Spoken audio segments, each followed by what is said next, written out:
Welcome to the 11th episode of Friends and Film, a podcast where we talk about the latest movie news and theatrical releases. I'm your host, Cooper Hood, at Coops_Hoops on Twitter, and as always, I'm joined by my co-host, Josh Straley, at Straley Strong on Twitter. You can follow the podcast on Twitter, at Friends and Film, and you can subscribe to us on SoundCloud, iTunes, and YouTube by searching Friends and Film. Josh, what's happening? Not a whole lot. There's beautiful Saturday afternoon, isn't it? Yes, it is. Enjoying the last day or so of spring break. Absolutely. It comes and goes too fast. Yes, it does. But also, on this beautiful Saturday afternoon, it's also your birthday. It is. It is my birthday. Happy 22nd birthday? Yes, I'm feeling 22. All right. Just as Taylor Swift would say. That's what I should have done. Shoot. There's so many GIFs for that. Yep. Yeah. I am. Yeah, it's a good day. Mm-hmm. Just been watching movies and whatnot, reading comics. No stress of homework either. That's the best part. That is the best part. It's always kind of happened since college that spring break has fallen the week of my birthday. So it's been just a very relaxing week. I've watched a ton of movies, and it's just been fantastic. Sweet. And we're going to talk about one of the ones we saw that just came out, 10 CLoverfield Lane. We'll be giving a review of that shortly. But before we get to that, we are going to talk about some of the biggest news stories that broke throughout the week. If you want to go straight to our review, just fast forward about half through the episode, or maybe longer, because there's a section in the news we might go on for quite a bit about today. But if you're watching on YouTube, there will be a button you can click to skip right to our review if you don't want to hear us talk about James Bond, Spider-Man, DC, and of course the Captain America Civil War trailer that came out. But we will get to that eventually, but we are going to start by talking about Tom Hiddleston possibly playing James Bond. This is not an official rumor. It's just been something that's kind of been thrown out on the internet here and there. But he has been asked a couple of times about the possibility, and he told the Sunday Times, quote, "If it ever came knocking, it would be an extraordinary opportunity." For me, I would love to see Hiddleston play Bond. I think he would nail it in every aspect. Daniel Craig doesn't seem like he's going to come back. Are you behind this if this were to happen? I never really fan cast a Bond role too often. It's not the movie franchise I think about. But when I read that rumor, I was like, you know what? Or, I was just like, yeah, that works. Tom Hiddleston, I've seen him in two roles.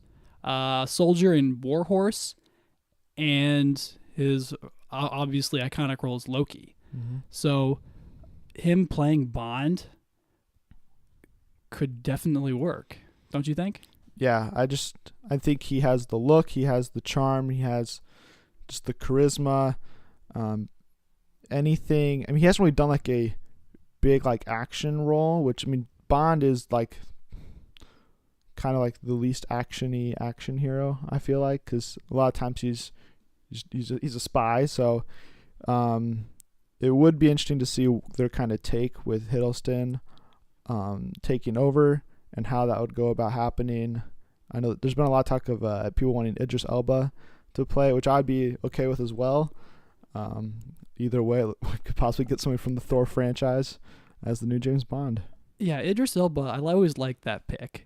But I know as soon as that someone threw his name out there was a little bit of backlash. So maybe they'll think Hiddleston's a safer pick.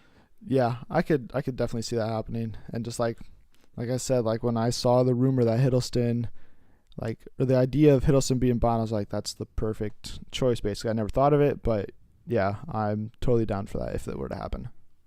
Especially if they graft his character a little bit too, because him playing a traditional Bond, I can see it, but then again, I'd like to see something different. Yeah, they always have to change it up a little bit, so I'm sure they would find a cool way to make it work. This casting announcement is not totally official, but it's basically official. Deadline has reported that actress/singer Zendaya has landed a role in the upcoming Sony Marvel Team-Up Spider-Man reboot, and her character's name is Michelle. That's really the only character detail we got about her, but then I believe it was The Hollywood Reporter said that instead of being a love interest, she would not be even a lead role in the movie or a love interest, but that it will be setting up a bigger role in future installments. So like kind of like a cameo then? I think it'd be like a glorified cameo, kind of like, I don't even know what to compare it to really. Yeah, I don't really know. I'm trying to think of like other people that have like had a small role and then gone to a bigger role in future movies. Maybe sort of like Captain America, Winter Soldier, where Frank Grillo's character, he's there. You have some conflict with him, but he's not the huge problem. Yeah, something like that. Or I could see it being like kind of like Black Widow's role in Iron Man 2, where she's there and she does like one like really crazy scene, but then in the future movies like Avengers and Winter Soldier and stuff, she's a much bigger part of, you know, the overall story and everything. Yeah, definitely. That's a really good example. But I have no idea who she could be playing. One thought I had was people have been trying to get Ice Cube to be J. Jonah Jameson, and my first thought was if that happened, that to make Zendaya her or his daughter, so then there's even more conflict between J. Jonah Jameson and Peter, because if they were to become romantically interested in each other, that it would make his despise for him that much greater, and the workplace awkwardness like heightened. Oh, totally. Because, I mean, awkward is part of Peter Parker's character, so if you increase that could lead to some pretty humorous moments for sure. Yeah. And she's also really young, too, so they're definitely going long-term with the casting on this. Yeah, her and Holland are both 19 currently, so they've got 20 more years ahead of them to play characters, whatever character she ends up playing.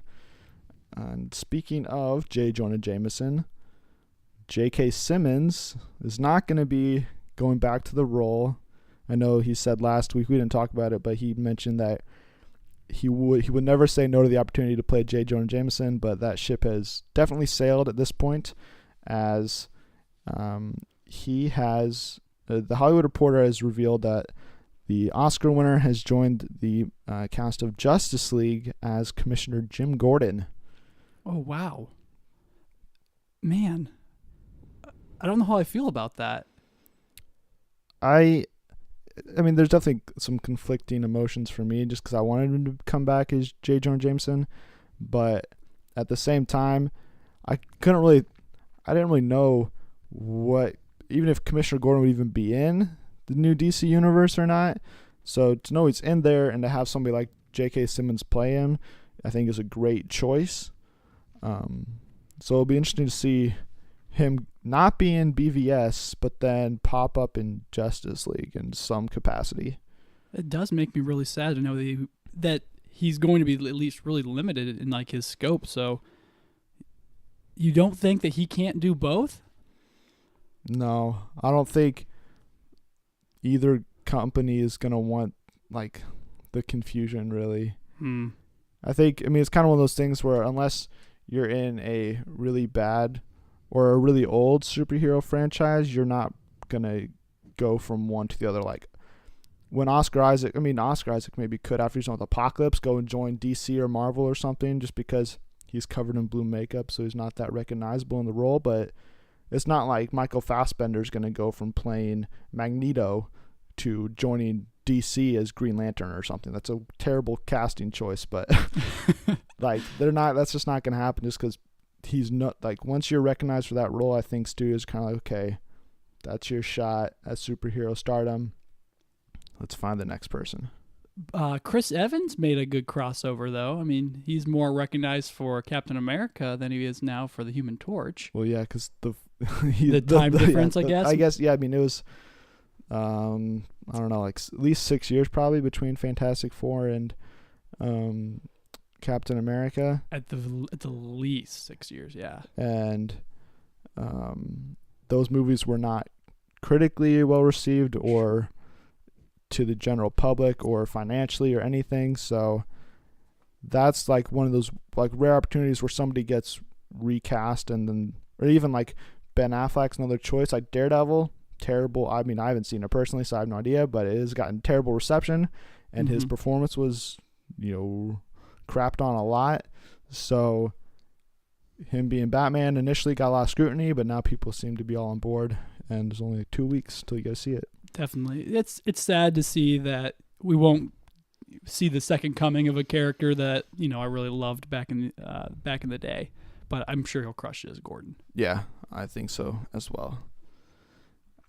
Staying with superhero theme, Civil War has an official runtime of 2 hours and 26 minutes, which makes it the longest movie set in the MCU to date. Do you think it's too long? No, because I want so much from this movie that they could take it to almost 3 hours, and I would just be like, hey, I'm all good. Yeah, I completely agree. I think when you look at it, you're like, oh, wow, 2.5 hours, that's a long time for a movie, but Civil War has a lot of stuff going on, and I think it's going to be paced very well, so it doesn't feel like you're sitting there for, 3 hours, including previews. They have a lot to get to with the story, it seems like. I know we'll get to it later, but I just think that that's a good time to get everything right. Yeah. Yeah, we will definitely talk about this a lot more very shortly. We got a couple other stories to get to, including Star Wars, a couple related to Star Wars. The first is Chewbacca is... people have been wondering if he was going to be in the Han Solo anthology movie that's coming out in 2018 or 2019. I think it's 2018. 2018, yep. And they're casting, or maybe they secretly cast the character already, but Disney CEO Bob Iger confirmed on a conference call that Chewbacca will have a role in the young Han Solo movie that will tell the origin of both of the beloved characters. This is super great, I think, because when you think of best friends in the universe, Han Solo and Chewie are always going to pop up on a top 10 list. Mm-hmm. So getting their origin story is going to be fantastic, right? Yeah. I mean, it depends on how young this origin story is. That's true. I mean, how old is Han in A New Hope? Like late 20s? I mean, early 20s? Mid 20s, so. Probably? I mean, he's definitely in his 20s. So you can't go that much younger for him. I know you read a lot of the expanded universe and stuff. So do you have any idea of like how this origin story will play out and how they'll kind of connect the two? Well, I was going to talk about this. I'm like, they threw out the expanded universe, but in the traditional sense, Han saves Chewie on board an Imperial Star Destroyer, and then that's why Chewie owes him a life debt, because he was about to be sold into slavery, which is what Wookiees are used for. Mm-hmm. So if they go that route, Han's working for the Imperials and then saves Chewie, and then it starts a buddy road trip Star Wars movie or whatever this turns out to be. I mean, that could definitely work, but they would have to be, like early 20s for sure. Yeah, I definitely want to see the life debt, how that's formed, be a part of the movie, and especially knowing that he's in it. I'm curious to find out what he was doing between his appearance in...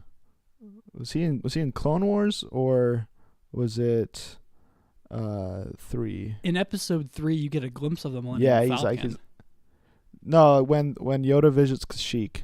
That's 2. Right. Yeah. Right? No, that's 3. That is 3. Okay. I don't know why. Yeah, you're right. Obviously.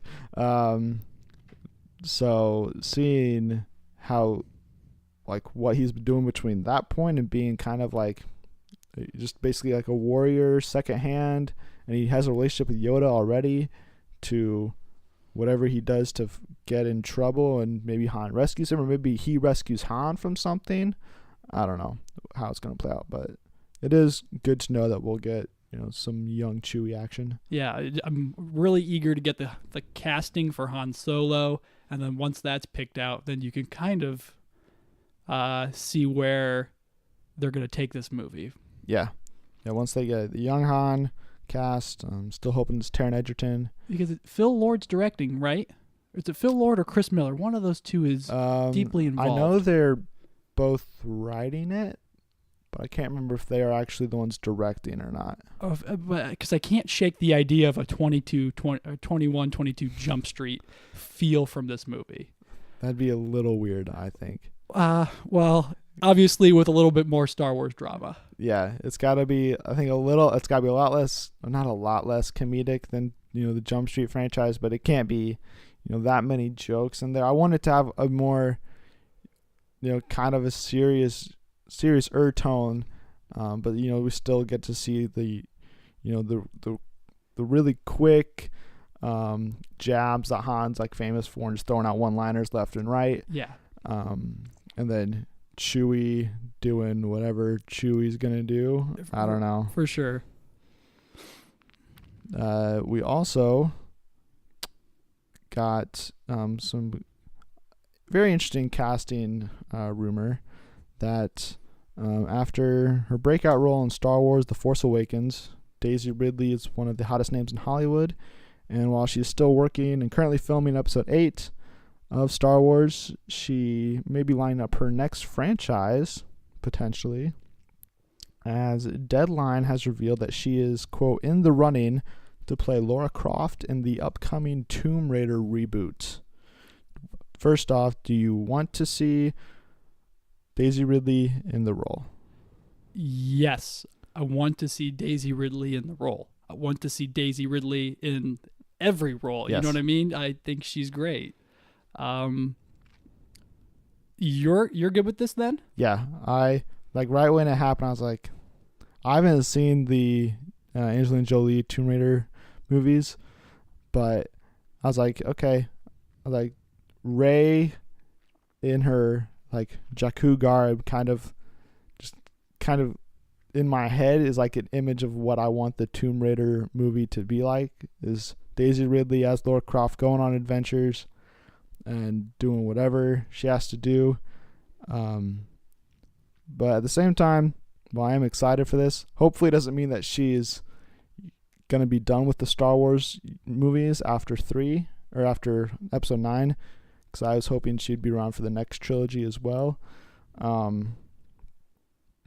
But I also was kind of hoping that she would maybe sink her teeth into some more dramatic roles, because I mean, we've only seen her in one movie, so it's hard to say, oh, you need to branch out and do more. But I wanted, like, for Jennifer Lawrence, she got her start in a dramatic role and then got into franchises, but she still does her dramatic roles in between those. So I want to see Daisy, get a role in, more of a more serious tone and not an action franchise. Yeah, I think one of the reasons that she's in the running instead of just getting the role outright is they're going to have to film around her involvement in the Star Wars franchise. So if she, like you said, you want to see her in more dramatic roles, or if she wants more dramatic roles, she's going to have to work around, undoubtedly, a Tomb Raider trilogy if she takes the first one, because that whole franchise has taken new life with those Xbox video games that have kind of created a more in-depth character than Lara Croft's ever traditionally had. So I definitely understand sort of the caution that you may have for it. Yeah. But if it were to happen, I would be excited for a Tomb Raider movie that wasn't even on my radar, and also for Daisy, just to get more, be in more movies so I can see her all the time. Yeah. But we are now going to talk about the Civil War trailer that dropped this week. It's my most anticipated movie of the year, and after seeing this trailer, it proved all of my hopes and dreams correct. It was everything I hoped and dreamed, prayed, wished, any adjective you can think of. It was better than anything I even expected to happen. And even though I did not want to see Spider-Man in the trailer, when he showed up and the way he showed up, even his costume, I am sold. Wasn't that? I think that was the coolest part of the trailer. That last 3.5 seconds that he shows up in. I think the whole trailer's Okay. The trailer. But am I overstating it? Was there something else that you thought was just a phenomenal scene? I don't know. Let me think. You talk about just your overall impressions. All right. Well, I'll it. talk about how Spider-Man is the greatest Marvel comic book character that's ever been created. And seeing how he's going to be witty and fun in just sort of poking jokes in the Marvel universe at all these characters is going to be phenomenal. He looks like he's Iron Man's lackey or understudy. So those two together, the possibilities of sarcasm and mentorship gone awry are endless. Mm-hmm. In terms of favorite part, I mean, Spider-Man's reveal is definitely great. And I mean, the costume looks great. And I just loved Underoos, which I didn't know what Underoos were. And then finding out what they are. It's pretty funny that he calls them that. But I mean, just the single flip, steal the shield, tie up Cap, and then land holding the shield, and it's the "Hey everybody" line. I mean, it was the perfect entrance for him. Some of my other favorite parts, I mean, the dialogue throughout the entire trailer was spot on. Like, it hit me in all the feels. All my emotions were all over the place. I was excited. I was sad. I was terrified. But Black Panther really stole every scene he was in. I was like, oh my gosh, this guy is awesome. And then Ant-Man being shot off a Hawkeye arrow, just like in the comics. That was great to see. But my favorite moment probably comes, I mean, it's what looks like the final showdown between Iron Man and Cap, and Iron Man just holds up his arm and says, "This is your last chance. Stand down." And then Cap responds with the line from Cap 1, "I can do this all day." And it's like, yes. It's like, come on. I cannot wait for that brawl. It had, like you said, the dialogue. It all had the emotional drama that we talked about was going to be in the film. And that to me was like so tone setting for this film. And I just looked up Underoos. It's a brand of underwear. Yeah. So that does make that even more funny. Yeah. You see a lot more of the bigger plot too in this. Definitely. There's looks like a massive nuclear submarine ocean base. Oh no, that's like a secret prison. Basically, it's in the comics it's called the Raft, which I wasn't familiar with until the trailer. But seeing Tony, what looks like it's Tony going to that secret prison, and then they showed a shot of Tony inside of it. Whatever leads him, or previously led him to build a super secret underwater prison, is just so exciting. Because who knows who could pop up in it? There could be crazy like Easter eggs of like Abomination, or I don't even know who else. But just the thought of even Cap, or like Tony imprisoning his fellow friends, because I think the line when they show that is, whatever the cost, I'm game.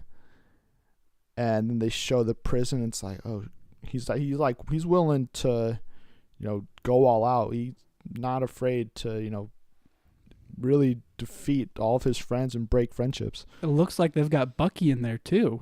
I mean, he's clearly strapped to some machine that's got him in, I don't know, probably not cryostasis, but just some kind of totally chained down and unmovable. Yeah, I can't tell where that. I don't think that's the same place, but it could be. It'd be really interesting. I just thought of another.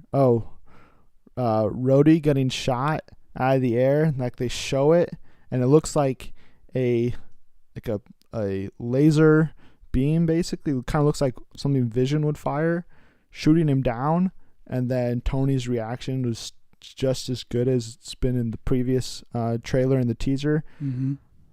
I don't think he's gonna die, but if he did, I would not be that upset.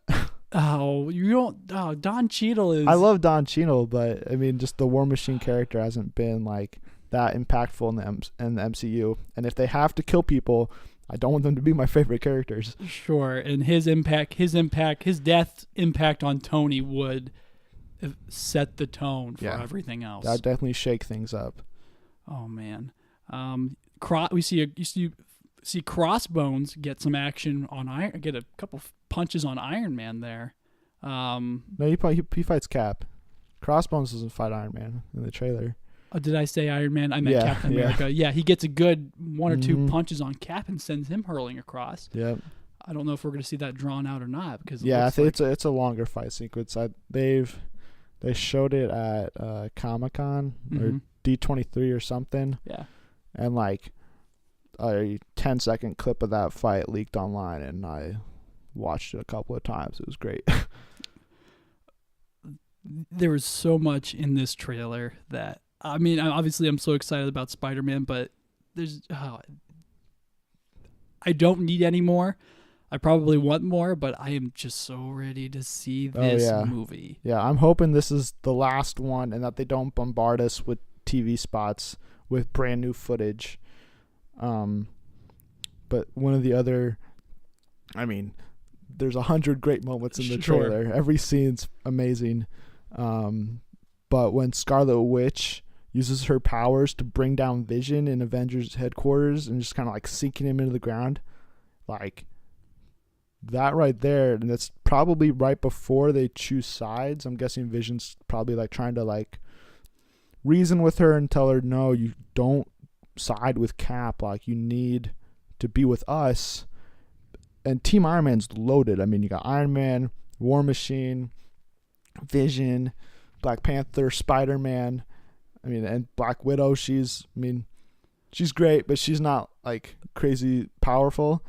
But Vision was kind of the heavy hitter for the entire team, or for the entire universe. So seeing Scarlet Witch kind of take him down, it's like, oh, like, don't count out Team Cap. They might have an ant guy, a hawk guy, like a Falcon, like all these like kind of more obscure characters who aren't like, they don't have super suits and all these crazy things, but they've got a lot of heart. I think that's going to be kind of like the main thing, is that Team Cap is all heart and determination to do what they think is right.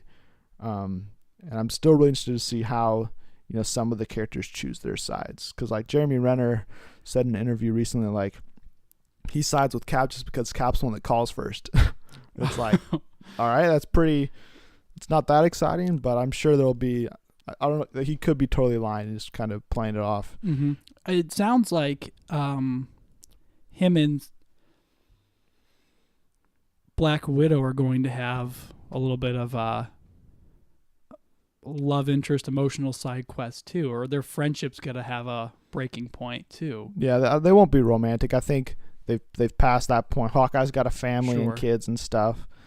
But I mean, their friendship's definitely one of the strongest in the MCU. So seeing them kind of be tested and be on different sides, and like pretty much like you've got Hawkeye and Black Widow on separate teams. You have Vision, Scarlet Witch on separate teams. Iron Man and Cap.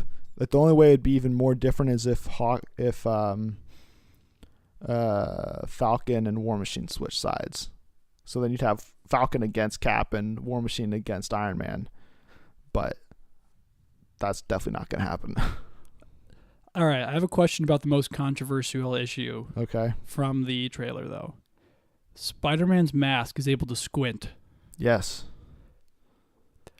How is that possible, number one? And number two, is it okay for him to be able to squint? My first thought when that happened was Deadpool. I was like, hey, that reminds me of Deadpool in his eyes. Because his eyes gave a lot of emotion in that movie. And you can check out our review. We did that as well. But I liked the suit. He has the mechanical web shooters and the extra pouches full of webbing on his sides, which is good. So that way, unlike in previous Spider-Man movies, there doesn't have to be that scene where he runs out of webbing and just falls, and you're like, oh no, is he gonna make it? And then of course he does. That was my biggest hate from the original 3 Spider-Mans was that comes out of his wrist. It's like, no, there's no drama in that if he can just shoot all the webbing he wants. But to answer your question about the eyes, I'm guessing this is definitely not his original suit that a high schooler would just whip up. This is definitely a Tony Stark suit that he made especially for him. Be like, hey man, you're cool, you have powers, come be with me and help me out, and I'll give you a brand new awesome high-tech suit. And just like in the comics, Spider-Man accepts, and he's probably thinking as a 19-year-old kid in the MCU, or probably even younger, thinking, oh my gosh, I gotta go hang out with Tony Stark. Like, yes, whatever. Like, you don't have to give me a suit, I'll be there. So I don't know what the purpose of the moving and the different shapes and sizes of the eyes are. Maybe it's to zoom in or something. That'd be kind of weird. But I liked it. I didn't hate it. I think, like you just said with Deadpool, they could be the crux of like all the emotion from Spider-Man and maybe some gags, because if his eyes are able to like zoom out real fast or squint out, show that like shock or surprise. I just think it could be fantastic. I just love and like so it was really weird though when Tom Holland said his line, hey everybody, like it was a good line to choose for his first line for us to see, but it was like hearing his voice instead of a 20, like a higher 20 lower 30 aged man playing him, as like Tobey Maguire and Andrew Garfield have in the past. It's like, wow, he sounds really young. And I'm like, it was a shock at first, but I'm happy about it. Yeah, Garfield was like 28 when he took the first Spider-Man role. He sounded like a teenager, and he sounded nervous, like, hey everyone. Yeah. That was perfect. That's exactly how it should be. And we've talked about that a lot. And we could do a whole episode breaking down the whole trailer and scenes and everything and theories. But we'll probably do that when we get closer to Civil War. We're thinking about doing some preview episodes for bigger movies that we're really excited about and you guys should be really excited about. So if that kind of interests you, you should let us know that you'd be interested in hearing our preview thoughts, and then also a review after the movie comes out. And if you're really passionate about one of those movies and you're really knowledgeable, maybe you could also be a guest. We're definitely open to that and bringing other people on, as long as we know you in some capacity. We're gonna do one last piece of news, and then we'll get to our review of 10 Cloverfield Lane. And our last bit of news is that Halle Berry looks to be joining the Kingsman sequel, as Deadline reported that she could be playing the head of the CIA in that universe and possibly signing a 2-picture deal that would bring her back for a Kingsman 3 if that were to happen. That's the most telling part of that whole story, I thought, was, they've already got a third one lined up then. Or I think they have. To. Yeah, I think they definitely have plans for another one. I mean, this one will have to do even better than the first. But for Halle Berry joining it, I am definitely excited for that. They already got Julianne Moore as the villain, so I think Halle Berry would kind of take Colin Firth's role, kind of as the mentor to Eggsy, and then so seeing Edgerton and Barry interact on screen and going and fighting Julianne Moore and her villainous plot, I think that'd be really fun. It totally opens up that international scale too if they're getting the CIA involved. So obviously the U.S. is going to have some kind of role to play. Yep. I just thought of this, hearkening back to Tom Hiddleston a little bit here and that discussion. What about Colin Firth? I mean, I know he's a little bit older, but I could see it. Is he British? If he isn't British, he can totally play one. I mean, think. I would not be opposed to that one either. I just thought of that idea. I like that. But I don't know if I like it as much as an Idris Elba or a Tom Hiddleston, but I like that. Hiddleston's still my... Yeah. I think out of those names, Hiddleston would be my first choice. There could be other, great choices out there. But we'll see. We don't even know when a new Bond movie could come out. But Kingsman 2 is coming out next year. Mm-hmm. And Halle Berry on. You excited about it? Definitely excited about it. She is a tremendous actress. Got really used to her from the X-Men series, and she does really well in movies that are, A-okay. So she really shines there. She's played a role like this sort of in the 2002. She did Die Another Day, a James Bond movie. So she's got some spy action experience, and I would totally love her in that role. Yeah. It's never bad to get more Halle Berry. No. So Hallelujah. yes, you're I know you hate that very pun. punny joke about Halle Berry. We are done with our news segment, and we're going to move on to our review of 10 Cloverfield Lane. The synopsis reads, after surviving a car accident, Michelle wakes up to find herself in an underground bunker with two men named Howard, played by John Goodman, and Emmett, played by John Gallagher Jr. Howard tells her that a massive chemical attack has rendered the air unbreathable, and their only hope of survival is to remain inside. Despite the comforts of home, Howard's menacing demeanor causes the young woman to plan her escape, and after taking matters into her own hands, Michelle's desire to learn the truth about the outside world comes to fruition. That was kind of a spoilery synopsis. Well, a little bit. I don't know. It's Anyways, a very vague spoiler. Yeah, we will give our thoughts and ratings spoiler free as always to start off. I believe it is your turn to go first. All right. Well, kicking it off, it's super eerie. You get a very vague opening about who Mary is and what her motivations are as the plot gets kicked off, and there's so much to be said about this idea of being trapped or held captive. And as she wakes up in the bunker with John Goodman, all I could think about was The Room. Yeah. And that's in my notes as well. That emotion from seeing The Room was so fresh. I mean, I was like, oh man, this is going to be awful. I'm not going to enjoy this at all. And then John Goodman acting in that role of playing this creepy but goofy and sinister character was super unsettling in the beginning. He loosens up as the plot goes on, but you never get the sense that, oh, I can trust this guy completely. And John Gallagher Jr.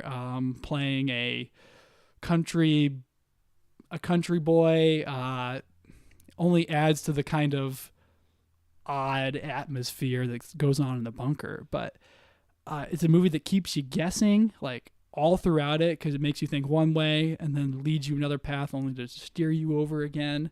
There's a lot of nervous humor that comes up that you laugh at, but then at the same time you're like, oh geez, like, what's going to happen next? Like, that didn't go over well. For a movie that popped up 2 months before its release date that I wasn't expecting, I liked it a whole lot. I gave it 4 out of 5 alien attacks. Spoilers, but yeah, I would say that for sure.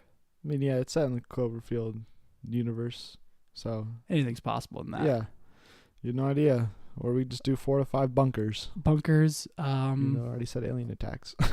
Yeah, we'll get to that. But what do you think, man? I would agree with your rating, 4 to 5 bunkers.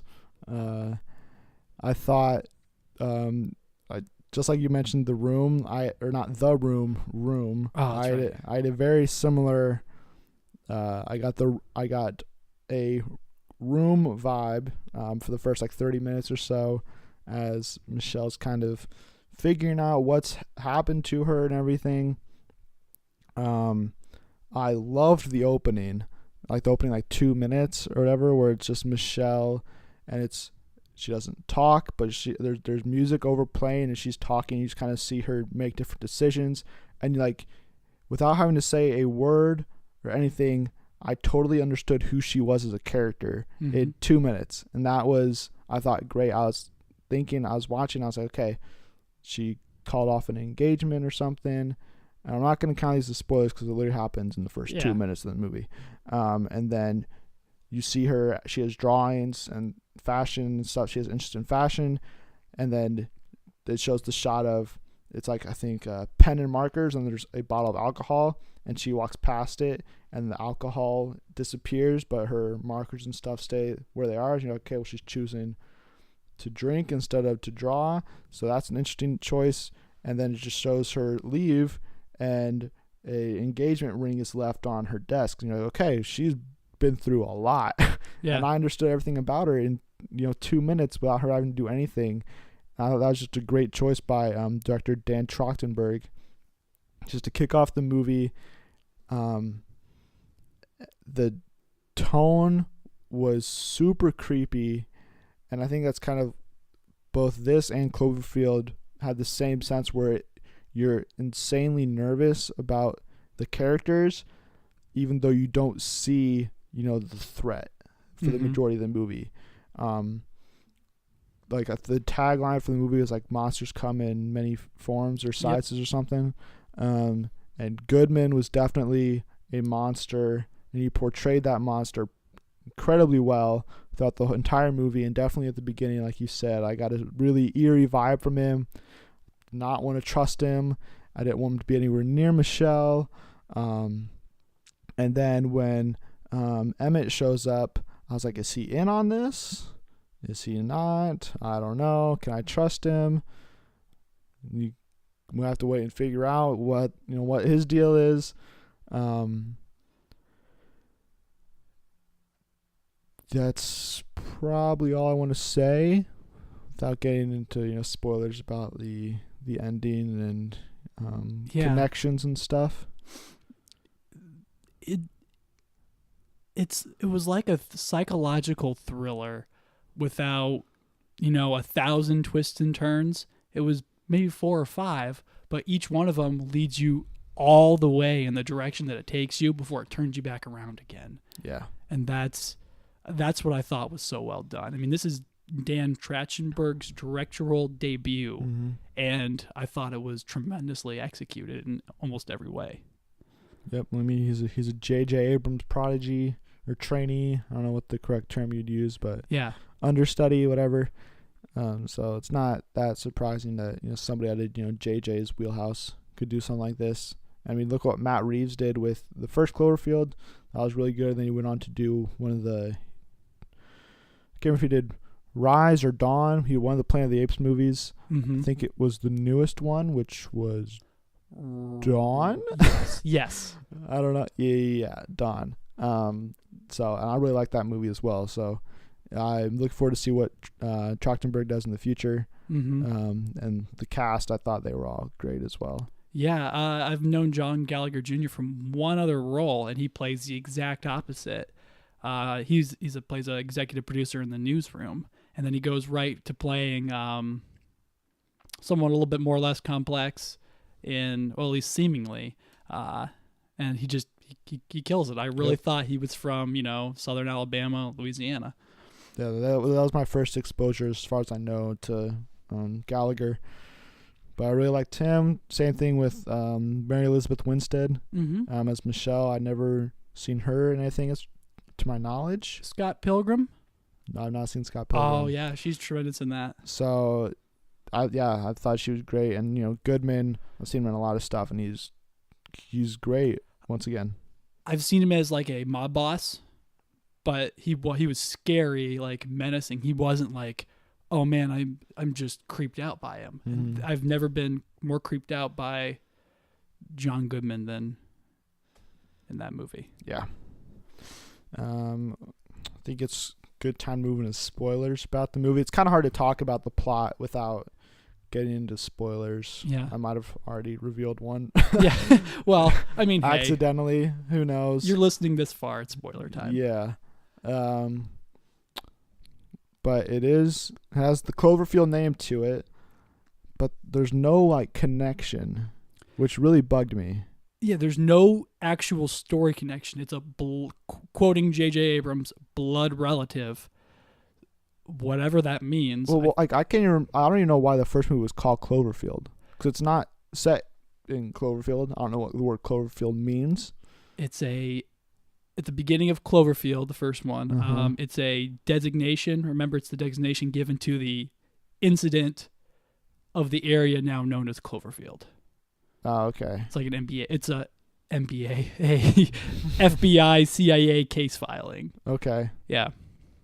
Interesting.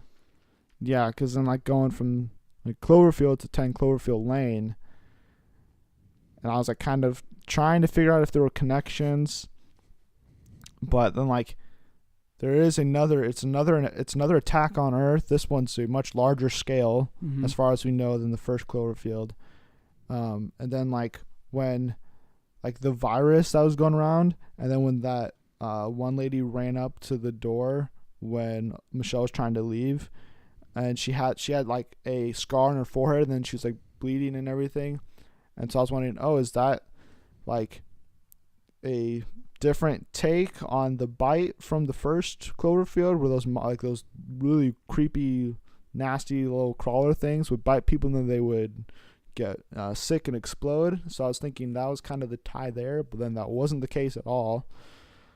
And even the monsters are totally different. It was like a weird metal caterpillar. Yeah, I kept on trying to think of something that it reminded me of, but I couldn't come up with like anything other than a Godzilla version of Colossus shrunk down with no head. I kind of remember like the Sarlacc, maybe? kind of. It has the same kind Yeah. of mouth. But then like the mouth within the mouth, within the mouth within the mouth type thing that I had going on. Like the Alien and the Alien movies has the same effect. Yes. So that was kind of what I was thinking as well. Have we talked about kind of how the plot plays out yet? No. You want to lay it out? Yeah, so at the beginning you find Mary wakes up in this cell where John Goodman claims that he rescued her from a car crash, and she can't go outside now because the world has ended. And her immediate reaction is, okay, I don't believe you. Let me go out and see for myself. And he claims that the air is contaminated and they have to stay down there. And he's being a pretty big jerk about it, or, so she doesn't believe him and kind of plans her escape until she sees a woman die at the bunker doorstep. Mm-hmm. And that sort of gets her to believe that, maybe I probably shouldn't go out there. Yeah, well, that and the combination of like the pigs that were rotting or whatever, kind of the same. It's like, there's definitely something. But at the same time, I was thinking he could have planted those there to make the illusion like seem right. Sure, a deranged guy would, mutilate pigs. Yeah. So, then it sort of makes you believe that, maybe something else happened out in the air. And you start to believe, John Goodman's not a bad guy. He's actually saving her, along with Emmett, John Gallagher Jr. And they go through this whole life in the bunker until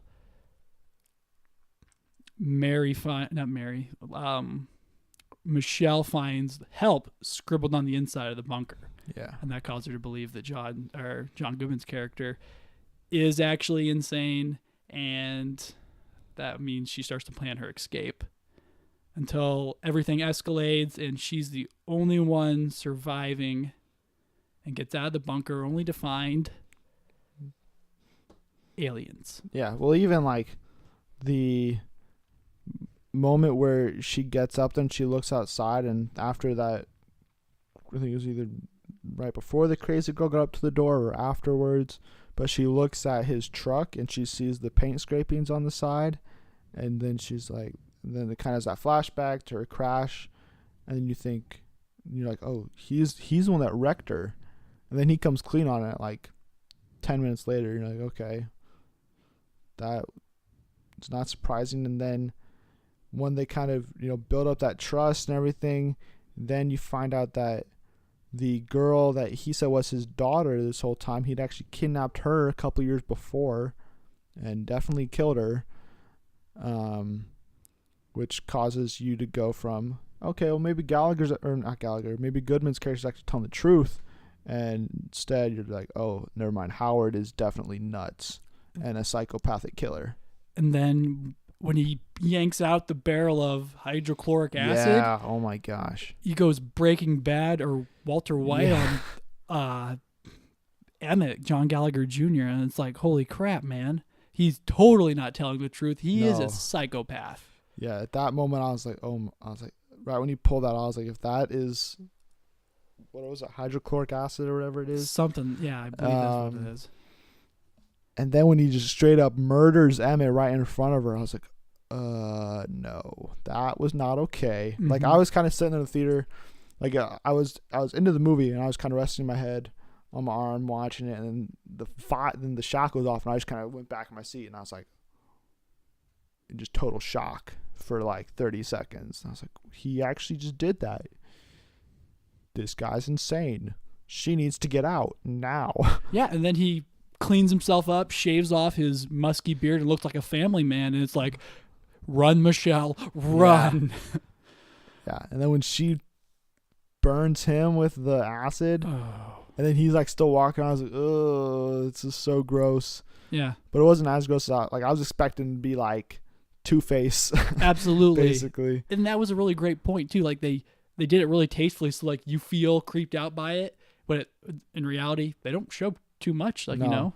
It's like his like eyes closed, and like there's burns on like the one side of his face, but overall it's not like, it's terrible for him, and it's like disgusting to look at, but it's not like horrifyingly bad.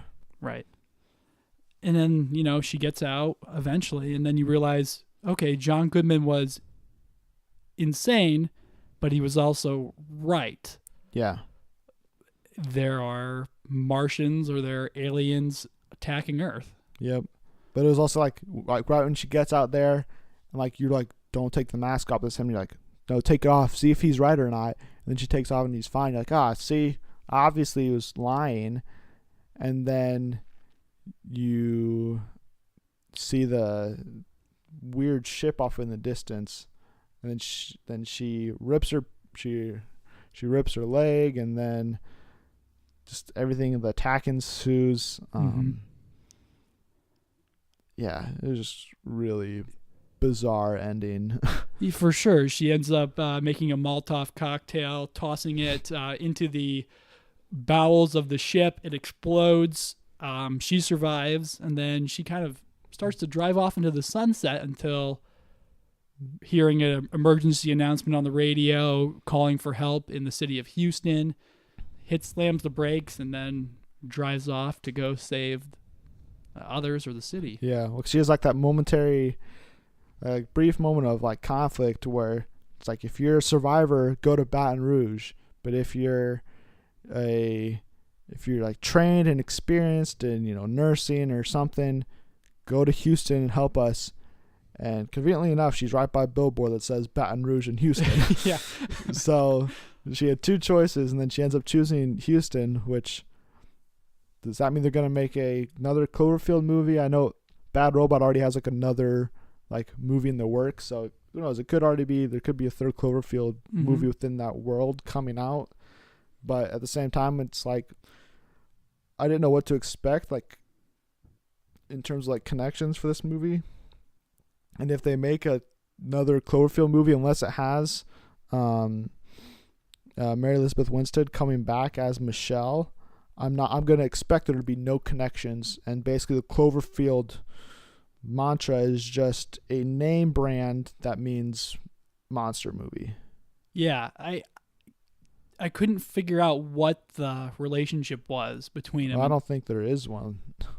It's just the idea of a human story. Like, the first one is Ethan Hawke's character's looking for... Is it Ethan Hawke? Not Ethan Hawke. It's like, it's bunch of like no name. All right. people. Well, our antagonist or our protagonist is looking for his girlfriend. There's a love story in the middle of, a monster movie driving it. This one's sort of like a psychopath kidnaps someone in the face of an alien attack. Yeah, I would say like the first one's more of like definitely plays on like the horror aspect of the alien invasion, with like the handheld system and everything that they go through. But then this one's more of like the psychological thriller. We were kind of wondering, it's like, is this guy crazy? Is she gonna escape? Is like there actually anything wrong out there? So who knows? Yeah. Do you think it's better than the first one?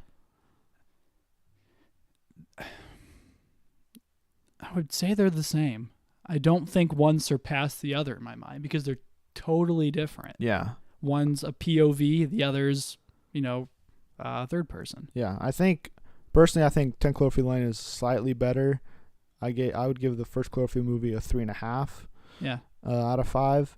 Where just because I think in 10 Cloverfield Lane the characters are, because there's only 3, they're way more developed, and that's a good point. there's like there's a much bigger connection to them. Whereas in Cloverfield there's like 6 characters you're supposed to know about, and you're just kind of thrown into it immediately. Whereas I don't even really know any of the characters' names. Like as I'm watching the movie, Yeah. I don't really know any of them. But yeah, It's a really good point. There's a conversation between Emmett and Michelle where they kind of talk about their regrets because they think the world's ended, and Emmett talks about how he never got on the bus to go to the state college and test his abilities in track. yeah, And that just adds to the torment you feel for these people. So that's a really good point. yeah. Any other thoughts about the movie? No, I think I said it earlier. For a movie that just pops up out of nowhere, has a really focused release date, 2 trailers, and for that to surprise me as much as it did, I really enjoyed it.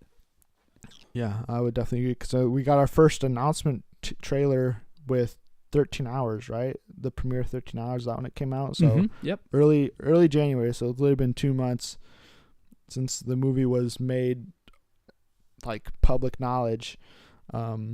So I really enjoyed it. If they continue doing more, kind of in the same idea of these first 2 Cloverfield movies, I'll definitely be all for it.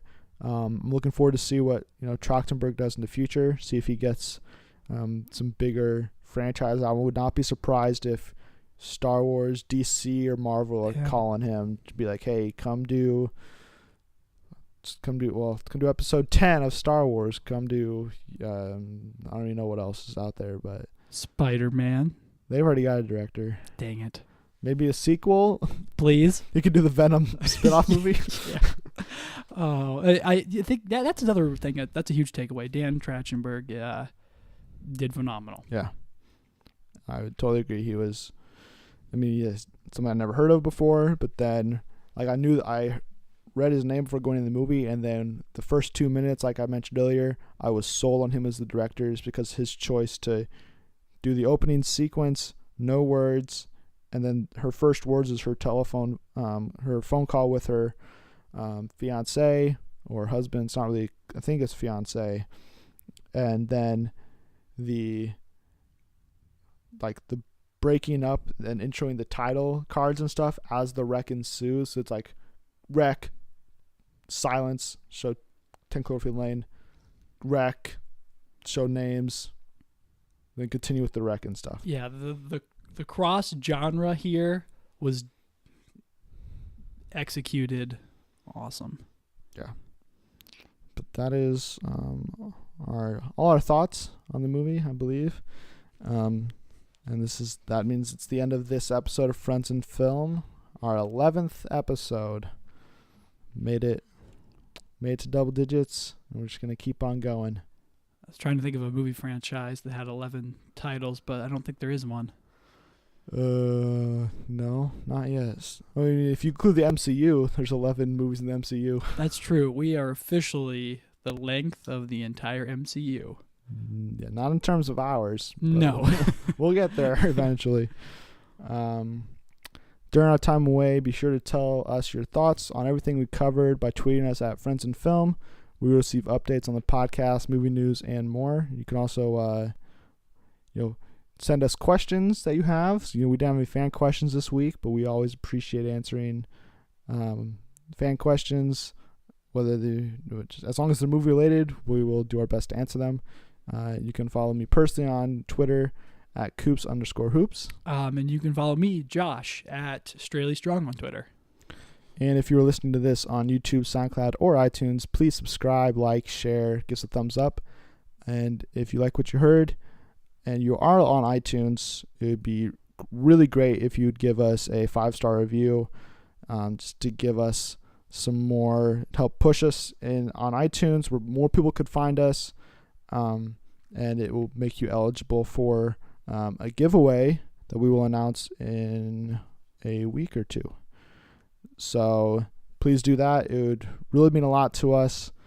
And you can give us, your thoughts on the podcast as a whole, on how we do as commenters on all things movies, and give us any constructive criticisms that you may have. Whether you think there should be an intro music, which we're hoping to get done sometime in the near future, or we should add a different segment or change up our formatting, something, just let us know. We appreciate all types of any comments you guys have about the show. We would love to hear from you. Thanks again for tuning in to the Friends and Film podcast. Josh? Thank you, Internet, for dropping by. Yeah, and as always, be sure to watch some new movies before we return next week with what we are planning to do, a review of Midnight Special instead of doing the newest Divergent movie. But if you guys, I don't know, I didn't discuss this with you beforehand, Josh, but should we leave it open to the public to decide what our review should be? We'll drop a Twitter poll open until next Wednesday. We can do a Twitter poll open. We'll drop it. Yeah, well, we'll put it out the night that the podcast goes live. All right. Which we'll give it 2 days for people to vote and figure out, do they want to hear us talk about Midnight Special, which is a kind of indie take on superhero powers and has a really great cast, or would you rather hear two 20-year-old guys talk probably not very positively about the Divergent franchise? The choice is yours. The polls are open. Yes. And so be sure to tune in next week as we have a review of either Midnight Special or hopefully not. What is it? Allegiant? I don't even know. Allegiant. Yeah, Allegiant. So go ahead and vote, and we will see you guys in a week.